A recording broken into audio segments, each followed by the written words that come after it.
Presentation is primarily based on a book called Difficult Conversations by Stone, Patton, and Heen, and they wrote this book in 1999.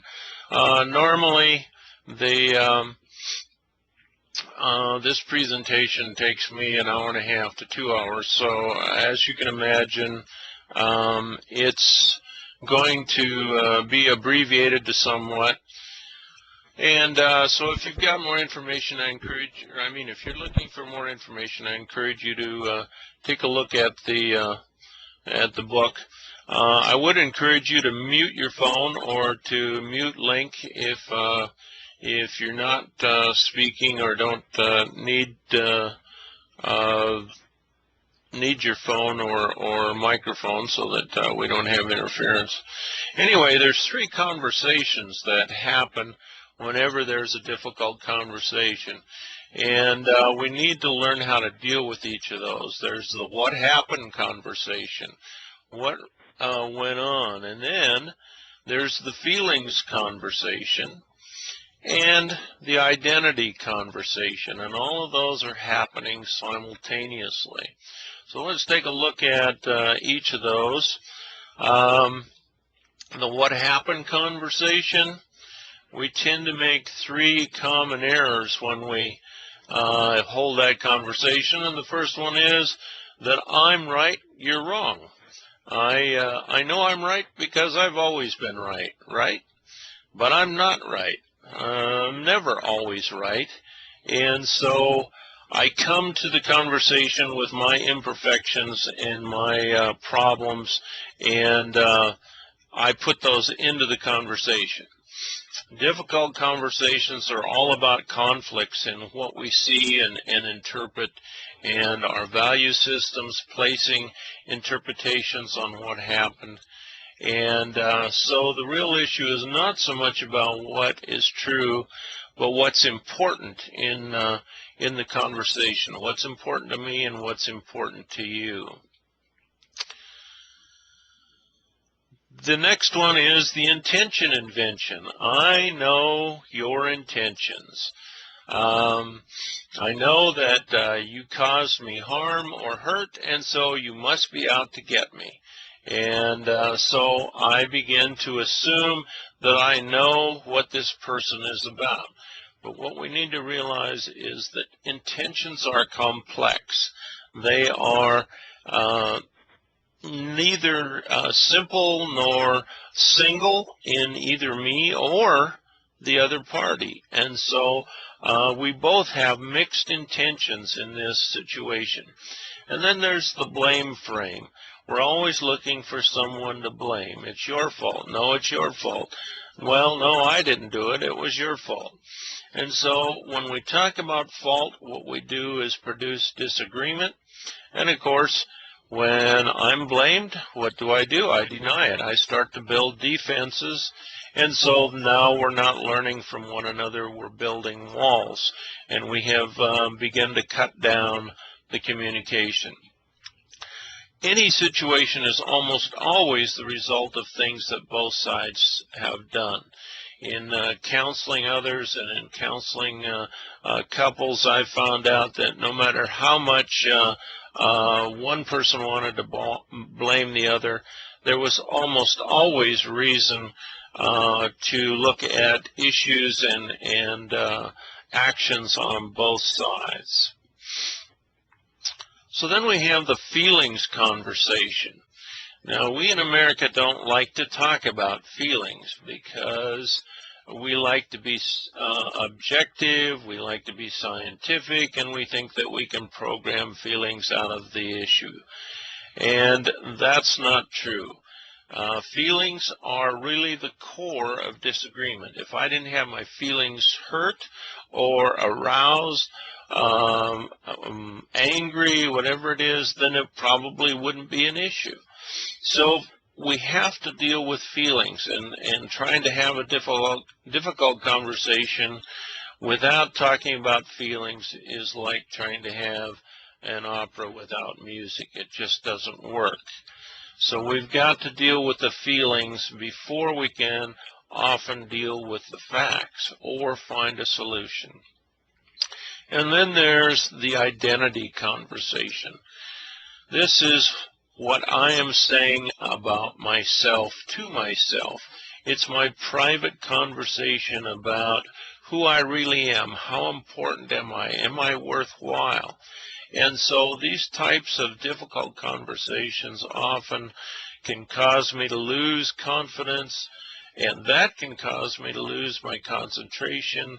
It can even paralyze me to the point where I can't function in this relationship anymore. I can't do my job, depending upon my degree of confidence or lack of confidence. This type of difficult situation can really be an attack on my identity. So, from this blaming whose fault is it type of conversation, I need to shift to a learning conversation from what happened and who's to blame and what's my identity to what happened from the other person's point of view, and how does that match with my point of view? What are both of our feelings, and how do we manage this issue in the future? And in order to do that, I've got to invite the other person into a conversation. Not an argument, a conversation.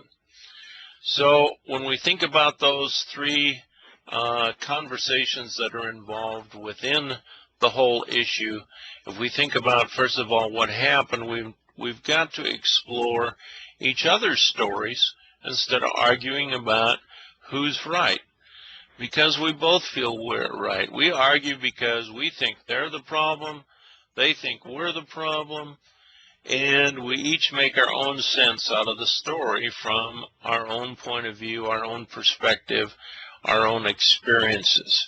And what does that do? That immediately starts to block us from listening to each other. And when that happens, then I'm not persuading the other, they're not persuading me. We're building walls, we're building our own forts to protect ourselves. We realize mentally, but we often don't realize it emotionally when we're in a conversation, that everyone sees things differently. We have different information points that we start from. We see different things. We know our own intentions, but we think that we know the other person's intentions, as I said earlier. And because of the baggage that we bring into the conversation, we have different interpretations. We have different backgrounds. We have different value systems.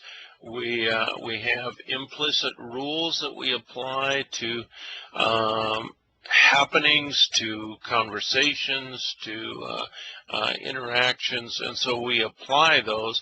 And my set of implicit rules are probably completely different than your set of implicit rules. And because of that, then we come out with totally different interpretations. So our conclusions in all of this, of course, tend to protect ourselves. They tend to set up my own self-interest rather than yours. So we need to change our attitude, like we said, to one of learning or curiosity. We need to move from I know and you are the fault to what's your point of view, what's your story in this. And then we need to embrace both stories. I have a story, you have a story, and our goal is to understand each other's story and how we're going to manage this problem in the future. Not to point blame, but to move forward. And in order to do that, we've got to understand where we're at right now and then move forward. But that's not providing someone to blame. That is just looking at the situation honestly. So again, we make a number of assumptions that are mistakes. One is that we assume that we know our intentions, and we assume that we know the other person's intentions. And of course, we always assume that they are the worst and we are the best. That's just human nature. And so when we do that, we, like we said, assume that they have bad character, that we have good character, and so then we begin with an accusation. And what does that do? That immediately creates defensiveness. Now, I'm getting some background conversation, probably away from somebody's phone, but what I'm going to do here is I'm going to mute the microphones from everyone else so we don't get that interference. So you will need to use the chat box if you want to talk now. All right. And of course, our attribution in all of this is self-fulfilling. So because we assume bad character, because we accuse the other person, what do? We cause them to become what we've accused them. They begin to build walls, they become defensive, and then that becomes self-proving. So in order to avoid that mistake, you need to remember that your view is only a hypothesis. You think you understand, and of course, honestly, you're always going to have a hypothesis, but you need to remember that that's all it is, and it could be completely wrong or only partially right. And so what you need to do is share what impact this situation has had on you. If you've been in conflict management, you know the idea of I statements rather than you statements. You share what I feel like, what has happened to me, what this has done in my situation, without pointing fingers and saying you did this to me or you had a particular intention. And you ask, what was your intention? Why did this happen? What were you trying to accomplish in this situation, rather than attributing intentions? And don't pretend that you don't have a hypothesis, because of course you do, and the other person knows that you do, but be willing to admit that it's only a hypothesis. And remember that, of course, you're going to feel defensive, the other person's going to feel defensive. That's why we call it an uncomfortable conversation. And so it's going to create some defensiveness, and that's normal. The next mistake is that our good intentions don't make us have good impacts necessarily. Just because I wanted to do something good doesn't necessarily mean that the other person feels good about it. And how often when someone is telling you what you've done to them, you spend your time, rather than listening to them, trying to figure out how you're going to defend yourself, and telling them that what you did was really from your good intentions. And so you spend all of this time telling them why what you did was really from a good heart, and all you're doing is justifying yourself and building the wall a little thicker and a little bigger. And so they still are not hearing your story, because you're spending all of your time justifying what you have to say. We need to realize that we are complex and the other person is complex. And their intentions are not necessarily all good or all bad, but neither are ours. We have good intentions mixed with not so pure intentions, and both are involved in this situation. So as we think we know intentions, we tend to aggravate their hostility, and of course that may tend to aggravate our hostility. So to avoid that mistake, we need to listen past their accusation of us to their feelings. What's really going on behind that anger or that accusation or that hurt? Is it some place where they felt rejected, where they didn't feel accepted, where they didn't feel like they were recognized? What's the real issue here rather than just the emotion that's coming up? Remember, we talked about the fact that we have to deal with feelings, but we also need to realize that feelings are not necessarily true. They're just feelings. That's one thing I learned in Marriage Encounter, is that feelings are neither right nor wrong. They just are. And what we do with them is what makes them right or wrong. So our feelings are complex, and we need to get rid of the blame. Now, you'll realize that I'm kind of rushing through this because we got a late start, so I apologize for trying to hurry here, but I also don't want to keep you past the time that we had allotted any more than necessary. So anyway, we need to stop the blame game. We did contribute to the situation. We did probably, the other person did probably, others may have, situations may have, and it's important to understand where the contribution came from, but that doesn't mean that we are pointing fingers and laying blame, because blame is about looking backwards and finding someone to judge. And that's what courts tend to do. What we're wanting to do is figure out how we got to this point and then look forward into what can we do to deal with this situation constructively in the future, so that we can both do our job or both go forward with some kind of positive attitude. As I said, contribution is almost always joint, and it tends to be interactive. We build off of one another, so there's seldom a one-sided contribution in a situation. When we start looking for blame, we immediately throw out understanding, because we're no longer trying to understand, we're trying to figure out who can blame whom. And when we focus on that, then we forget about solving the problem. We look back and try and figure out who we can make guilty. And because of that, we can often leave real problems undiscovered. We don't really get to the core of the issue. It may be a problem in our communication system. It may be a problem in our office system. It may be a problem in our volunteer system.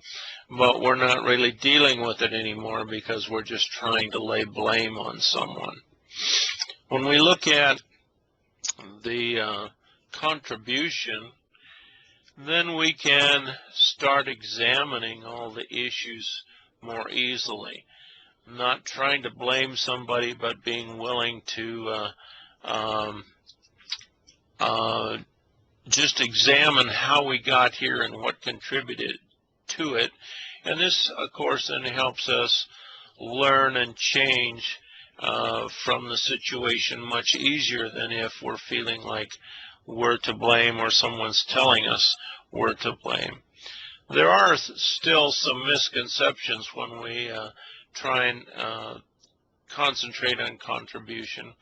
And one is that I should only focus on my contribution. Like I said, contribution is almost always multiple. And so we need to be willing to look at one another's contribution as well as our own. Putting aside blame means putting aside my feelings. No, I probably still feel hurt. I still feel angry, whatever it might be. But that doesn't mean that I need to be to blame or the other person needs to be to blame. But I recognize that I have feelings in the situation. And the other misconception is that looking at contribution means blaming the victim. That whoever came out on the bottom of this tussle is to blame, and that's not part of contribution either. Some things that are hard to spot sometimes as contributions is just avoidance. Because I avoid it tends to make the situation worse, and so that might be part of my contribution to this situation, just that I have not wanted to face it. Or being unapproachable. The other person just doesn't feel like they can speak to me or approach me. I give that demeanor, and so that creates even more of an issue. Let me see. Question related to the topic of creating an environment where people can communicate more productively. How can you approach addressing the inherent power differentials between people in an organization? Yeah, that is a real question.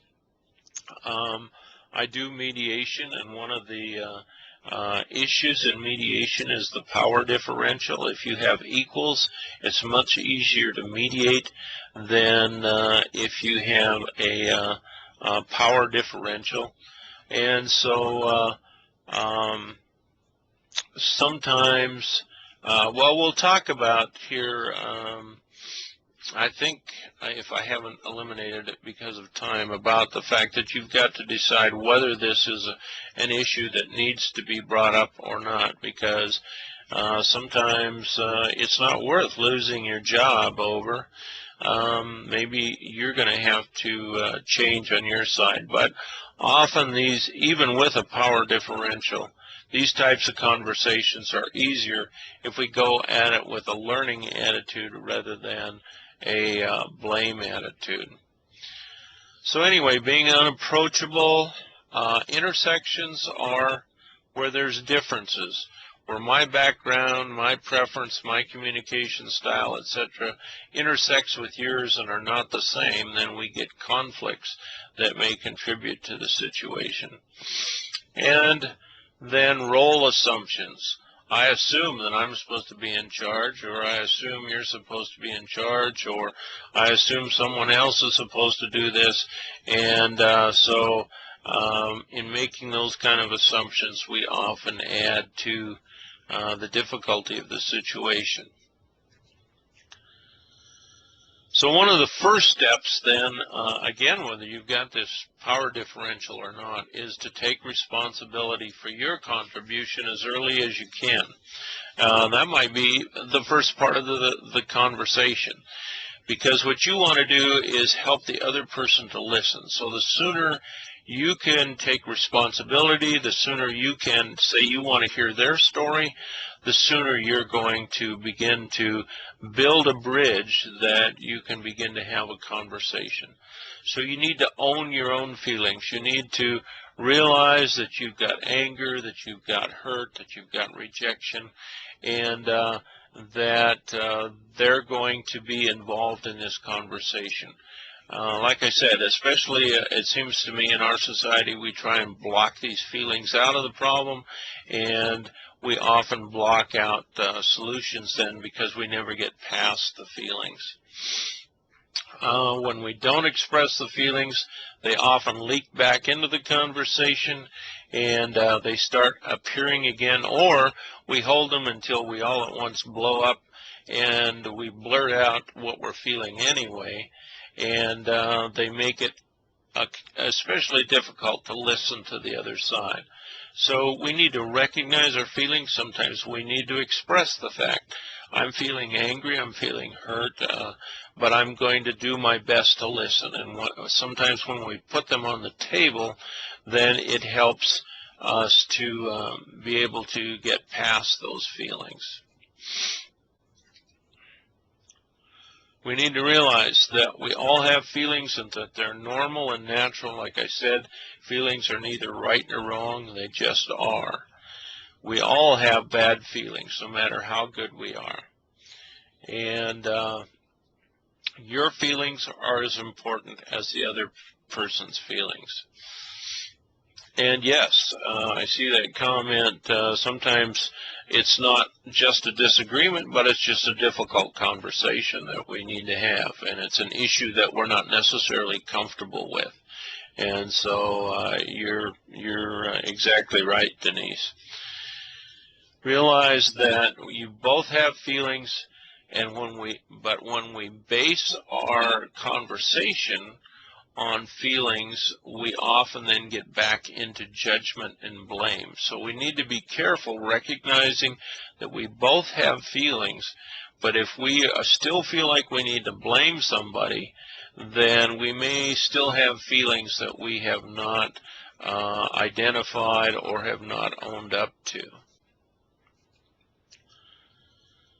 So we don't treat feelings as if they're the truth. We realize that they are just feelings, and we, from that, then don't vent our feelings, but we describe them carefully.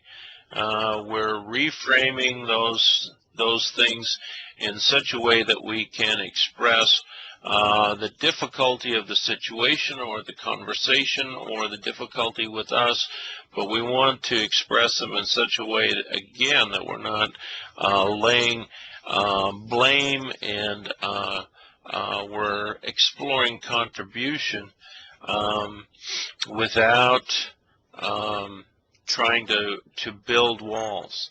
So we're sharing, but we're not evaluating. And we need to acknowledge the feelings of the other person. When they tell us that they're hurt, they're rejected, they're angry, whatever it might be, we often don't understand how they could have come to that feeling. But what's important is to acknowledge that they have that feeling. We don't have to agree that it's right, and we don't even have to tell them that. But we can't tell them that they don't feel that way, or that that's stupid to feel that way, because then immediately we've built up the wall again between us. In talking about our identity, there are three core identities that we need to deal with within ourselves. Am I competent? Am I a good person? And am I worthy to be loved? And we all deal with those on some level or another. And if this conversation is difficult enough, then that can knock us clear off balance in our identity. And there isn't any quick fix to that. That's something that probably the more difficult conversations we work through successfully, the less we can be shaken in our identity.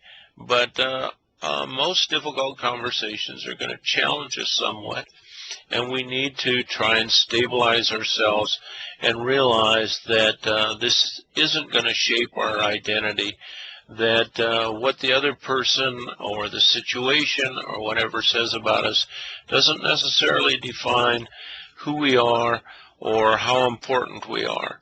And it helps if we understand some of our own identity issues.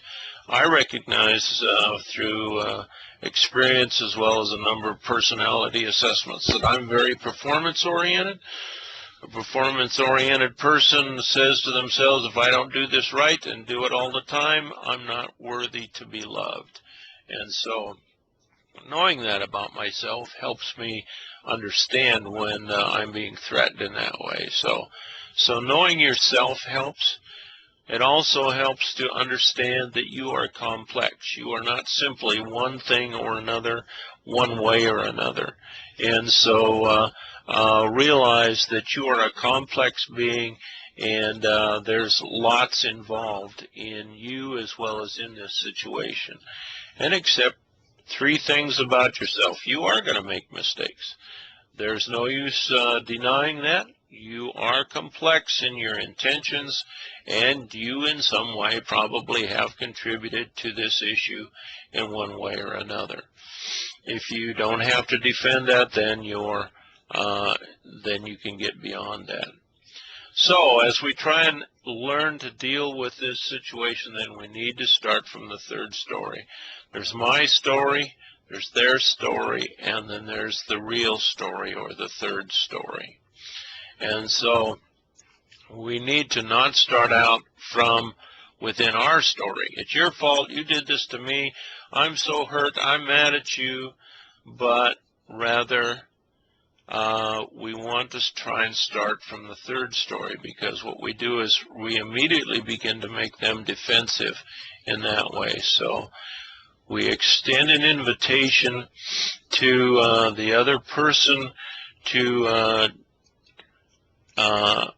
have a conversation. We tell them we're trying to get to a some type of solution here, and we can't make them have this talk, but we want to try and make it as inviting as possible, making them your partner in figuring out how you're going to get past this situation.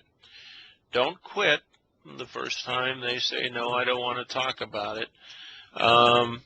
Continue to invite them and try and find a solution. So you start with the third story. These are the bare facts. This is what happened. Now, why do you think it happened? What was your part in this? What was your intention? So instead of you coming to them with your story and your accusations, what you're immediately doing is asking them to tell their story, and you're listening. And of course, then what does that do? That helps open the other person up to hear your story. You can talk about the three conversations, about what actually happened, about what feelings are involved, and how that makes you feel about yourself and about each other. So the main part of talking is listening. We need to listen and listen and listen as much as possible. We need to express our feelings and our issues, but the goal, of course, is to get to problem solving. So in doing that, we want to use inquiry, paraphrasing, speaking back to the other person what we've heard, asking questions, acknowledging their feelings and what they've said, to find out as much as we can about the situation. We want to ask open-ended questions that ask for concrete information and ask about those three conversations that we have been talking about. Don't forget to acknowledge their feelings before you go on to problem solving. If you are discounting their feelings, you're not going to make any progress. It doesn't necessarily mean you agree with them, but just that you acknowledge their feelings. So the goal, of course, is to get to problem solving. And since you're the one that understands this process of starting from the third story and then asking for their story, you will probably need to take the lead in getting this conversation to the point of looking for solutions. And that means that you need to reframe a lot. Reframing means that I take what they've said and I say it in such a way as to take out as much of the negative and as much of the accusation as possible, and put it into a format that looks forward, that looks for solutions. And so there's a whole science on how to reframe. There's books on that, and I don't have time to go into that in detail, but try and reframe what you hear, keep listening as much as possible, and be as explicit and exact as you can about where the issue is and how you're going to deal with it. Try and gather as much information as you can, and continue to test what you perceive against what they understand, and perhaps against objective ways to measure the facts to figure out what's actually true and what isn't. If something's missing, if you still haven't got to the core of the issue, or you haven't dealt with all the issues, then share that and discuss how to get to that end. So I have come to the end, and I realize we've run a little over because of our technical problems. As I said, I have recorded this, and the first thing I'm going to do here is I've got a number of documents, and so I am going to make these available for you to download if you're interested. And so let me get that done.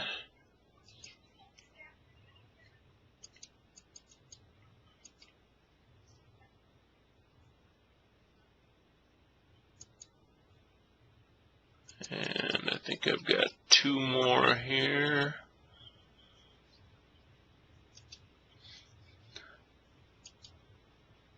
And so hopefully, if technology is working correctly, you are seeing an invitation to download those onto your own computer.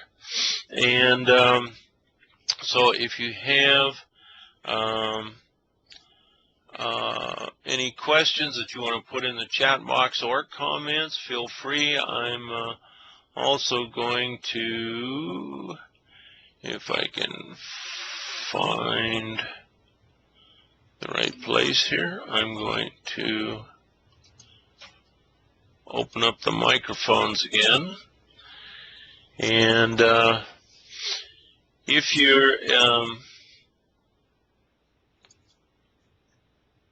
you have a question, feel free, or if you'd like to type something. Otherwise, I've quickly rushed through this, and I'm finished, and I appreciate your attendance.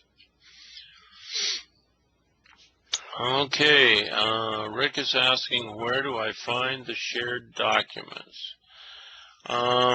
Rick, are you on the screen? Were you able to see the slides?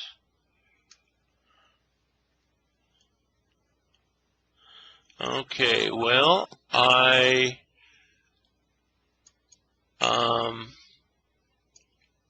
went to these attachments and tried to share them with everyone.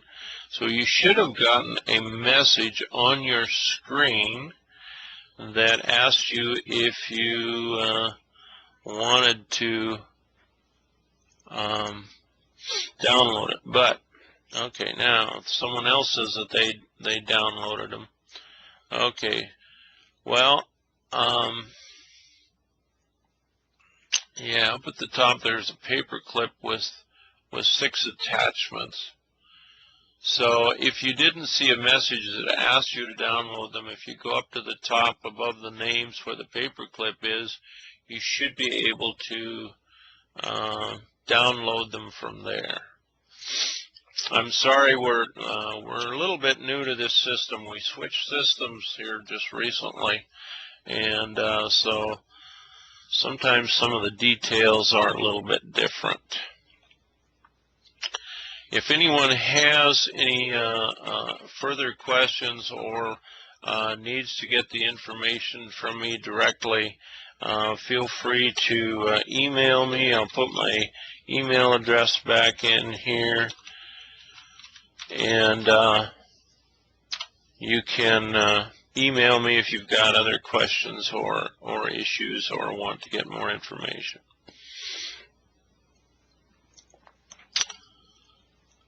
Otherwise, I'll hang on here for a minute, and otherwise we're done.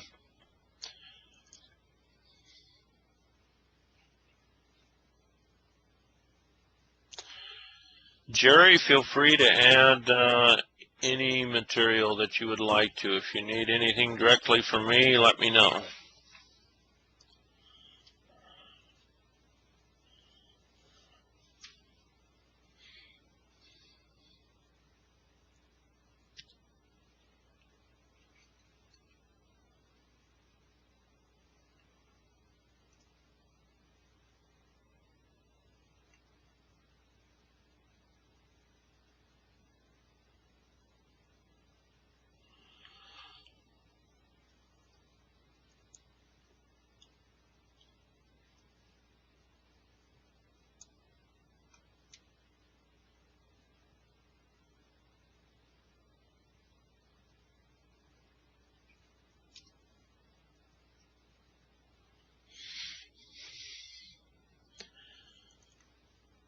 And you're all very welcome.